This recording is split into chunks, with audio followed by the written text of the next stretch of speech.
Assalamualaikum warahmatullahi wabarakatuh. Bertemu kembali dengan Pak Cahyo. Hari ini kita akan melanjutkan materi kita tentang pekerjaan mesin fluida ya. Jadi tolong disimak baik-baik apa yang saya jelaskan. Kalau nanti ada yang kurang jelas bisa kita diskusikan lagi ya. Jadi ini kita sudah masuk ke bab berikutnya tentang pekerjaan mesin fluida. Jadi kita langsung saja. Di bab berikutnya ini kita akan membahas tentang komponen-komponen dari pneumatik. Komponen-komponen pneumatik, simbol-simbol pneumatik, katup, aktuator, motor, serta katup pengontrol arah. Jadi itu adalah tujuan pembelajaran kita. Jadi satu bab ke depan itu kita akan membahas atau belajar bersama-sama tentang 6 hal ini. Jadi tetap semangat untuk mengikuti apa yang saya informasikan, apa yang saya sampaikan. Jadi jangan patah semangat, tetap mengikuti, tetap belajar apa yang saya sampaikan tentang materi pekerjaan mesin fluida ini. Oke, jadi kita langsung saja kita mulai. Yang pertama kita masuk di sini adalah komponen-komponen pneumatik. Jadi komponen-komponen pneumatik itu erat kaitannya dengan pengetahuan tentang desain serta fungsinya nanti yang akan digabungkan ke dalam sistem kontrol pneumatik. Ini sangat penting dikarenakan apa? Sebelum kita merencanakan sebuah sistem pneumatik, kita harus mengetahui fungsi dari komponen-komponen yang akan kita gunakan, yang akan kita pasang ya. Dikarenakan apa? Dikarenakan untuk merencanakan itu harus benar-benar tahu pengetahuan tentang fungsinya, tentang komponen-komponen pneumatik itu harus tahu. Jadi kita belajar sedikit banyak tentang ahli kontrol pneumatik atau mekaniknya. Terus di sini penekanan yang akan kita ajarkan di sini ini adalah tentang fungsi dari komponen. Dikarenakan apa? Kalau desain dari komponennya itu kita sudah tidak usah campur tangan, jadi semuanya sudah standarisasi dari pabrik pembuatnya. Yang perlu kita fokuskan adalah di fungsinya saja. Jadi selain fungsinya kita juga harus belajar bagaimana cara mengetahui ukuran sambungan dari saluran pneumatik yang digunakan, terus kapasitas kontrolnya berapa, kapasitas operasionalnya juga berapa. Yang ini bisa bervariasi ya, tergantung pada desain komponen yang akan kita buat. Nah, itu adalah pentingnya kita belajar komponen-komponen dari pneumatik. Di sini adalah contoh dari sebuah komponen atau sistem pneumatik yang terdiri dari beberapa komponen-komponen yang bisa kalian lihat. Di situ yang nomor 1 ada silinder kerja ganda. Jadi di sini nanti ada namanya silinder kerja ganda. Jadi bergeraknya bisa bergerak dua arah, bergerak ke kanan dan ke kiri. Ya, kerja ganda. Bergerak maju mundur. Terus ada namanya silinder putar. Ini silinder putar. Jadi silindernya bisa bergerakannya bisa berputar. Terus ada yang namanya katup. Jadi nanti macam-macam katup itu juga banyak. Ada katup pengarah, ada katup kontrol, ada katupnya, ada katup 3/5, ada katup 5/2 dan macam-macam, nanti banyak. Terus sensornya juga sama. Ini sensor kita mau buat apa? Sensor untuk mengetahui kapan sistem menerima udara tekannya, terus berapa jumlah bar kekuatan dari udara tekannya, itu semuanya diatur oleh sensor. Terus ada unit pelayanan udara. Ini ada yang sudah kita bahas di bab sebelumnya. Jadi semuanya ini adalah contoh kecil dari sebuah sistem pneumatik yang sudah terintegrasi atau sudah terhubung menjadi sebuah sistem besar yang berupa bagian-bagian dari komponen-komponen pneumatik menjadi sebuah teknologi yang baru. Jadi gambar di atas ini sebuah stasiun distribusi. Ini fungsinya untuk mengeluarkan benda dari stek magazin. Itu adalah tumpukan barangnya, kemudian dipindahkan ke tempat lain. Jadi seperti conveyor gitu fungsinya ya. Terus yang perlu kita bahas di awal sebelum kita masuk di masing-masing komponennya itu adalah kita harus mengetahui simbol-simbolnya. Karena ketika kita merencanakan sebuah sistem pneumatik itu hanya berupa simbol-simbol saja. Jadi kita setting simbolnya, kita harus tahu simbol ini itu maksudnya simbol apakah simbol katup, simbol aktuator atau simbol air service unit atau simbol tangki atau simbol kompresor, macam-macam kita harus tahu itu. Jadi simbol-simbol ini harus kita ketahui dikarenakan apa? Dikarenakan simbol-simbol komponen pneumatik ini juga akan menunjukkan bentuknya nanti seperti apa dan juga cara kerjanya. Simbol ini biasa kita pakai ini sudah distandarisasi oleh DIN atau ISO. DIN itu standar Jerman ya. Kalau ISO itu sudah standar internasional, jadi semua negara sudah bisa menggunakan itu. Nomor standarnya adalah 1219. Jadi bisa dicari nanti standar DIN atau standar ISO 1219 itu adalah standar untuk simbol pneumatik.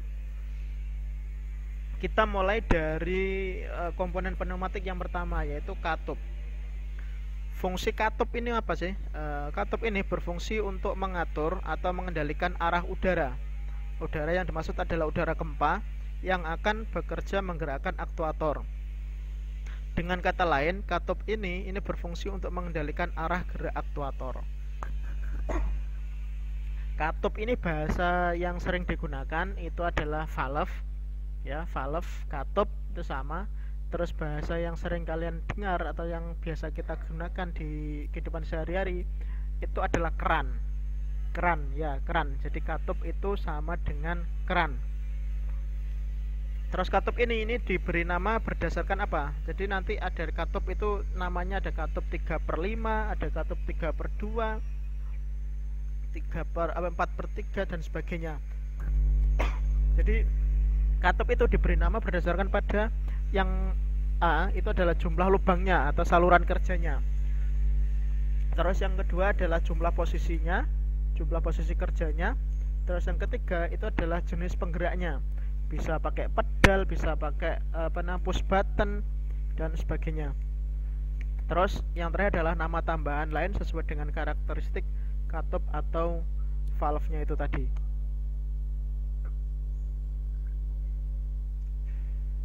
Ini adalah contoh-contohnya valve katupnya. Ini ada valve 5/2, 4/2, dan ini 3/2. Ya, contohnya seperti ini. Ini hanya contoh-contoh sebagian saja. Sebenarnya banyak nanti bentuk-bentuknya seperti apa. Tidak harus seperti ini bentuknya. Ya, ini adalah cara kerjanya. Ini pakai diputar. Ada diputar, ada yang ditekan. Ada yang elektronik itu juga ada. Jadi menggunakan sistem otomasi. Kalau yang awal-awal yang ini yang atas ini masih menggunakan manual. Kalau yang sudah ada ini sudah bisa digunakan secara otomasi. Ya, ini adalah contoh bentuknya dari katup pneumatik yang digunakan. Ya, katup pneumatik simbolnya itu biasa kita simbolkan seperti ini. Ya, ada kotak, terus di dalamnya ada ada panah-panah seperti ini, terus ada panah putus-putus, ada angka 1, 2, 3, 4, 5, ada A, B dan sebagainya. Oke, kita akan jelaskan ini sedikit. Kalau kita mau mengetahui ini jenis katup apa, itu bisa kita lihat. Yang pertama adalah ini, angka di atas dan di bawah ini, mulai dari 1, 2, 3, 4, 5. Ya, ini bisa saja hanya ada 1, 3, ini 2, 4, itu aja. Ada yang 1, 3, ini 2, atau macam-macam, nanti bisa kalian lihat semuanya. Angka-angka ini adalah menunjukkan lubang port, lubangnya ini 1, 2, 3, 4, 5. Jadi menunjukkan lubangnya ini. Jadi di setiap katup nanti ada lubang ada lubang yang masing-masing mempunyai fungsi. Jadi jumlah lubangnya ini adalah jumlah dari ditunjukkan oleh angka-angka ini. Sedangkan untuk huruf A dan huruf B ini adalah ruang posisi. Ruang posisi ini dimaksudkan adalah di dalam katup ini nanti terbagi menjadi dua ruangan. Ruangan A dan ruangan B. Ya. Nah, di ruangan ini nanti udara yang masuk itu akan bereaksi untuk menekan atau memberikan mau keluarnya lewat mana. Sedangkan untuk angka 12 atau 14 ini adalah menunjukkan keluarannya nanti. Contohnya seperti ini. Ini lubang masuknya ini masuk di 14 12. Jadi ketika saluran pneumatik, saluran udaranya itu masuk melalui lubang nomor 1 ini, yang lubang masuk di ruang posisi A dengan kode 14, maka nanti keluarannya itu akan melalui nomor lubang 1 dan nomor lubang 4. Sedangkan ketika kita masukkan salurannya melalui kode 12, itu nanti udara yang akan keluar itu akan melalui nomor lubang 1 dan 2. Jadi 12, 14 ini adalah nomor lubang keluaran dari udara yang akan kita gunakan. Nah, katup di atas ini, katup sebelah ini atau bentuknya seperti ini dinamakan katup 5/2 penggerak udara bertekanan. Jadi dinamakan 5/2. 5 itu adalah jumlah lubangnya atau jumlah portnya, sedangkan 2 ini adalah lubang keluarannya. Lubang keluarannya ini tadi 2 dan 4 ini adalah lubang keluarannya.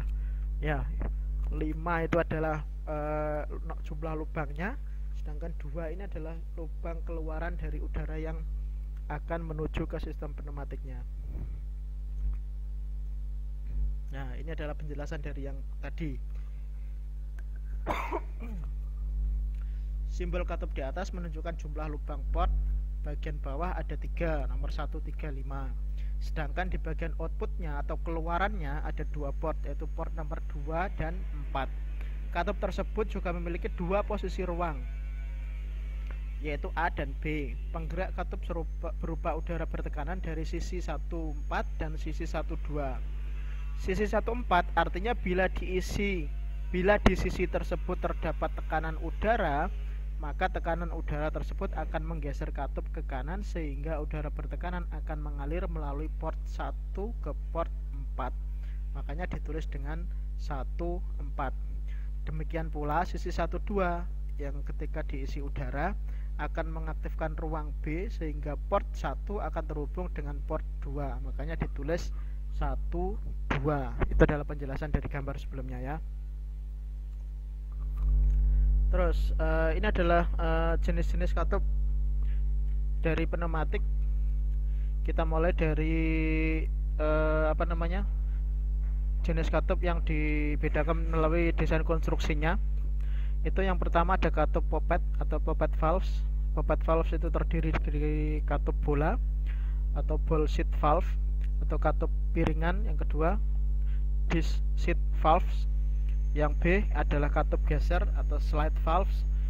Dibedakan lagi menjadi longitudinal slide dan flat slide. Jadi itu adalah jenis berdasarkan konstruksi dari valve-nya itu tadi.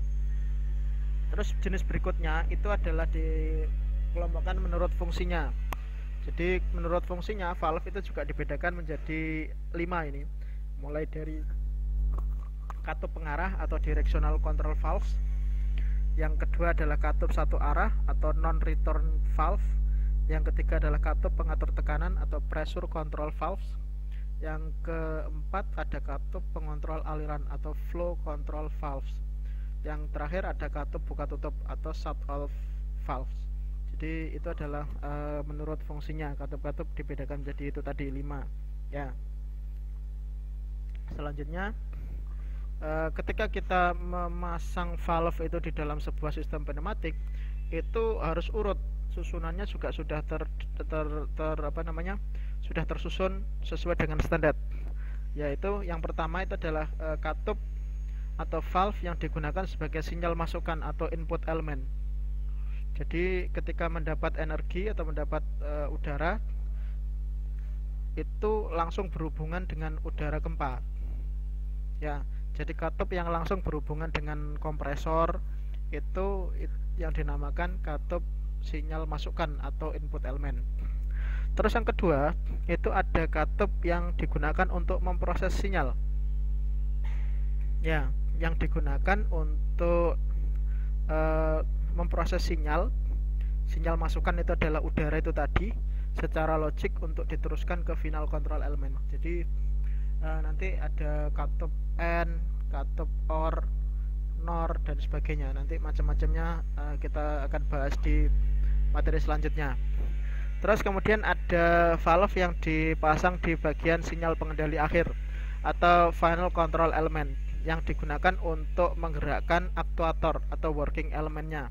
Dan ini merupakan hasil akhir dari sistem pneumatik. Jadi ada 3 susunannya, mulai dari input, processing, dan final control element. Ya, itu untuk pertemuan hari ini saya rasa cukupkan. Kita akan melanjutkan ke materi berikutnya di pertemuan berikutnya. Ya, jangan lupa tetap semangat untuk pertemuan hari ini. Terima kasih atas perhatiannya. Saya akhiri. Assalamualaikum warahmatullahi wabarakatuh.